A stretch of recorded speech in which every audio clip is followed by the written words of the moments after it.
Hey everybody, welcome back to Video Mess. So today we're going to continue the series on some of my favorite B-tier beat-em-up games of all time, the type of stuff that's not going to show up on any top 25 lists, and if you can't tell already, we're playing Battletoads Arcade. And while the entire Battletoads franchise is fondly remembered as some of Rare's best work, Battletoads Arcade for some strange reason definitely is in the obscure category. Even if it does have a very popular franchise wrapped around it, I barely ever hear anyone mention this game whatsoever.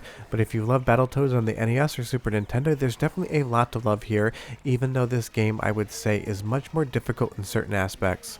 If we're getting too far involved, then it'd be a huge favor. Go down below, hit like and subscribe, and ring that notification bell. Definitely helps us out. And if you feel so inclined to want to support the channel, we got a Patreon link down below as well. But I remember the first time I saw Battletoads in the arcade, I fell in love with it back in the day because I had played it on the NES, so seeing a new modern version as an arcade exclusive definitely was the type of thing the child me would 100% gravitate towards. And now as an adult who talks about video games on the internet, I definitely still really enjoy this game, and I'm always taken by just how graphically impressive it is and just how much more mature it is than those console releases. You're going to have blood in this game, you're going to have a lot of cleavage and other suggestive humor that would never be allowed on a Nintendo system, whether it's the NES or the Super Nintendo. So it kind of feels like an adult version of a game you know, love, and remember, with all the same mechanics, but a little bit different feeling and a little bit different of a vibe. With the hardware, could definitely do things that you could not get out of an NES or Super Nintendo. A lot of this sprite scaling here was just the domain of arcade. Sure, some consoles could scale some sprites, but what you're seeing here is definitely going to take a lot more raw horsepower than you would get in home consoles for the most part. And the graphical style just works at selling this as being like a Saturday morning cartoon crossed with a comic book. All of the animation, all of the Battletoads' feet and fists expanding in real time, it just basically feels like a cartoon come to life, because that's literally what it is in the most part. But as we move on to the second stage here, you're going to see that Rash there does this little pelvic thrust. Again, probably something that you wouldn't see on a Nintendo console. And I love all these little intercut sequences as well. You get just enough story to understand what's going on, but not too much because it is an arcade game after all. And weirdly, the second stage is 100% Christmas themed until you get to the boss. I'm not sure why this is whatsoever. It's never explained in the game, and while the Christmas theming is fun for the most part, it definitely doesn't make as much sense as the rest of the title. And you'll see here, compared to the first level, the area of Christmas Town is all on one plane. You can't move into or out of the background. You're basically locked into that old school style of 2D beat 'em up where you just move left and right. But it is interesting from a design aspect how the developers at Rare kind of mix that together. They use more than one type of beat 'em up mechanic in the same game. Now, if there is one and only one strike I would give against Battletoads Arcade, is that these levels go on for too long. They're always fun to play, but especially the next level, it just feels like it needs 2 to 3 minutes trimmed out of it for a little bit more of a concise runtime and a little bit more fun pacing. There could have been one more level added into this game to achieve the length you kind of need to have an arcade experience, without making these levels so feel incredibly long. And some enemies like this ice skating rat right here, trying to actually hit him can be an exercise in absolute frustration. You are going to get juggled, so every once in a while it's going to feel like this game is just out to rob you of your lunch money, take you in a back alley, beat you up, and steal your quarters. But it is an arcade game, so you do have to consider the fact that that's kind of what they were trying to do in the first place. And some of the rat enemies are going to be carrying weapons as well. You can get this laser blaster and utilize it to your advantage, and to get a little extra power back, you're going to see those flies going by and you can capture them with your tongue. But this game just feels like something that's so familiar and so foreign at the same time. It's definitely Battletoads, it's just not the Battletoads you remember from home consoles. But pretty much all of the boss fights are epic and big in their own respect. And how this gigantic snake here, how his sprite basically scales in and out of the background, gives you a really nice pseudo 3D effect. But at least on this boss here, you can 100% cheese it. So long as you run left and right and kind of trap yourself into a corner, it's almost impossible for that snake to actually attack you and hurt you.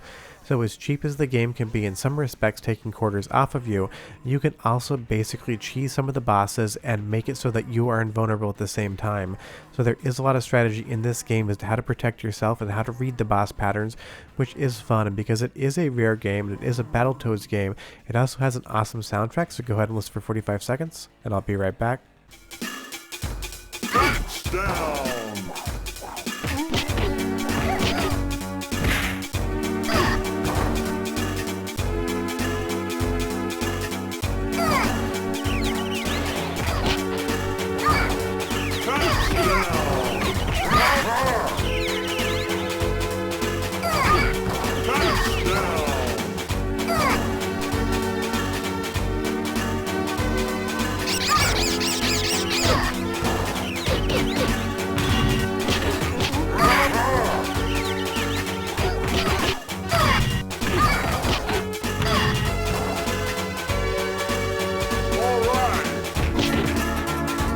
Rare always had awesome music, whether on the NES, Super Nintendo, or especially on the Nintendo 64, but it is really interesting to hear that musical style coming out of an arcade board, because this is unlike the hardware that they would have used on any of those consoles, so it's always fun to hear some of the same musicians make music on a different platform. And when I said this is definitely not a Nintendo release, you'll see right here, that door on the right is going to open up, and while you can't hear it over my voice, there's going to be a loud excrement noise from that rat, because he was just taking the mother load of all dumps on the spaceship, and he didn't even wipe before he came out to fight you. So remember that next time you're fighting a rat in Battletoads, don't touch their hands, they're definitely not clean. But that's kind of the fun part about this game. It's more violent, it's more graphic, it's more sophomore humor than you would have gotten in the console releases, but it's still in the same franchise and the same genre you loved. And this apparently, if you believe the internet at least, 100% failed on release and kind of depressed the entire Battletoads franchise. But I could see why this would probably fail in arcades, because more often than not, when you had a game that was successful, it may have come from the arcades to the home console space. It was much rarer to have games that people grew up with and loved on their home consoles then get an arcade release. So maybe you walked into the arcade, you had $5 worth of quarters in your pocket, and you decided what it is that you wanted to play. Maybe you went for a genre or for a game or a franchise that you had never seen before, because honestly, you had Battletoads at home. And when it comes down to the difficulty of this game and how quick those quarters go, you may have just moved on to something else. And you will see there that you can just grapple some of the bigger enemies, grab them by the crotch, and be on their balls like they owe you money. It's just a thing you can do in Battletoads. And obviously in the background there, those are two very large appendages, something you would not see on a Nintendo console either. There's even a couple of pixels to indicate a particular aspect of them. But outside of what's going on in the background, this gigantic mecha rat in the foreground is just absolutely awesome. This feels in a lot of ways like the Teenage Mutant Ninja Turtles arcade games from Konami, except in the Battletoads universe. Just kind of feels like Rat Krang here, something that's familiar but completely different at the same time. And that's why this game is so much fun. It definitely benefits that we're putting virtual quarters in and not spending our real pocket money, but if you love a good beat 'em up and you love Battletoads, you're going to absolutely enjoy this game. And leave me a comment down below and tell me if you played it or not before. I would be curious. I'm sure I'm going to hear a few comments of people saying they had no idea that a Battletoads arcade game existed, because you're not going to hear this one mentioned very often whatsoever. And I love that this boss battle is so long, it has multiple stages, to the point where the rat is just jumping around in one of the feet of the rat bot trying to crush you. Like I said, sometimes this game can feel like it artificially lengthens itself a little bit too long, but I wouldn't say that about the boss fights. It's really the levels between the bosses that can sometimes feel very elongated. Of course, it is a beat 'em up, so there's always going to be a special stage where you need to destroy something in a certain amount of time. Definitely gets kind of that final fight vibe as well, where you had to destroy something in between rounds. But honestly, I just love this game. I love everything it does. It feels like Battletoads except as an arcade release, because that's exactly what it is. But I'm going to give you one more taste of the soundtrack, because the next portion is particularly good. 30 seconds and I'll come back and tell you a little bit more about the history of the game. But enjoy.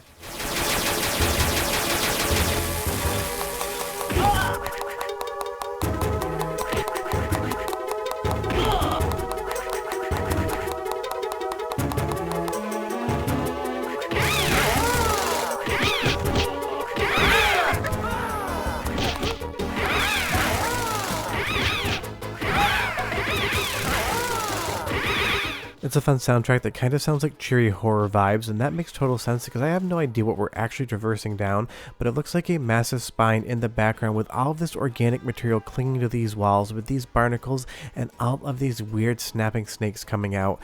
You're basically going down what I assume is something's stomach, but it's never really 100% explained, but it definitely has some H.R. Geiger influences here, and I love these eyeballs that come out of these old man faces on the wall. You need to destroy them, and when you do, they're going to bleed, and the red blood cells are going to become enemies as well. I don't know how they come up with this stuff, but damn it, I love seeing it on screen. And that's why Battletoads Arcade is on this playlist. It is such a familiar game that also feels completely different. It's more violent, it's more adult humor, it's more graphically impressive. It's Battletoads except dialed up to 11 in pretty much every aspect. And the only thing that I can possibly say negative about this game is that sometimes it feels like it's trying to make itself a little bit too long. But short of that, if you ever played it before, if you have any thoughts, leave them down below. I love chatting with you guys. And if you haven't played it, definitely check it out after this video is over. I think you're going to find a lot to love because Battletoads just was not a console release. It had an arcade version too, and while it didn't succeed on arcade floors, it succeeded in my heart. But short of that, we are done, and I'll see you guys next time. Bye-bye.